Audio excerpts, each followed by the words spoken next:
Attenter à ses jours, vous dites, mademoiselle? Haraway. Mademoiselle Haraway. Comment un robot s'y prend-il pour attenter à ses jours?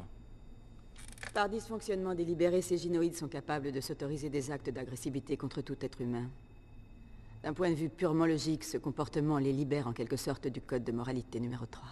C'est-à-dire de préserver leur existence sans jamais maltraiter ou blesser aucun être humain. Ne serait-il pas plus approprié de parler alors d'autodestruction? Seulement si l'on considère qu'il y a une très nette différence entre l'homme et la machine. Est-ce que ce genre de suicide se limite à un modèle spécifique de gynoïde?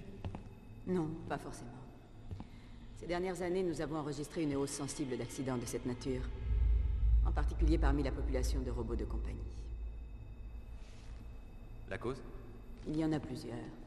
Contamination des cerveaux électroniques par des germes ou des virus, erreurs humaines en matière de production, défaillances fonctionnelles liées à l'usure. Vous avez le choix. Cependant, Oui.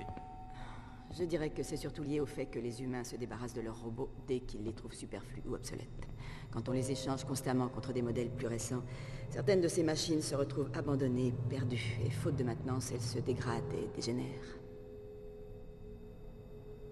La révolte des robots peut être contre cette mise au placard. C'est absurde.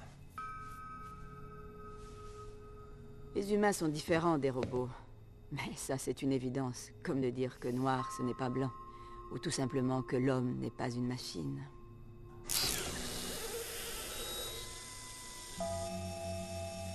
À l'inverse des robots industriels, les androïdes et les gynoïdes conçus pour servir de robots de compagnie n'ont pas été fabriqués à partir des modèles de robots utilitaires. Non, on les façonne à l'image humaine, et qui plus est une image idéalisée. Je me suis toujours demandé pourquoi, d'ailleurs. Oui, pourquoi cette idée obsessionnelle qu'ont les humains de vouloir se recréer?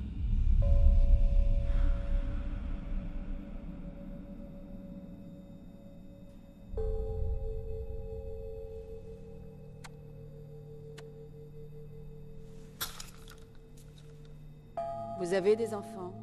J'ai une fille, oui. De tout temps, les enfants ont été exclus des normes appliquées au comportement humain, dans la mesure où on considère qu'un humain, c'est un être ayant sa propre identité et disposant de son libre arbitre. Mais alors, qu'est-ce que c'est un enfant qui endure le chaos précédent à la maturité?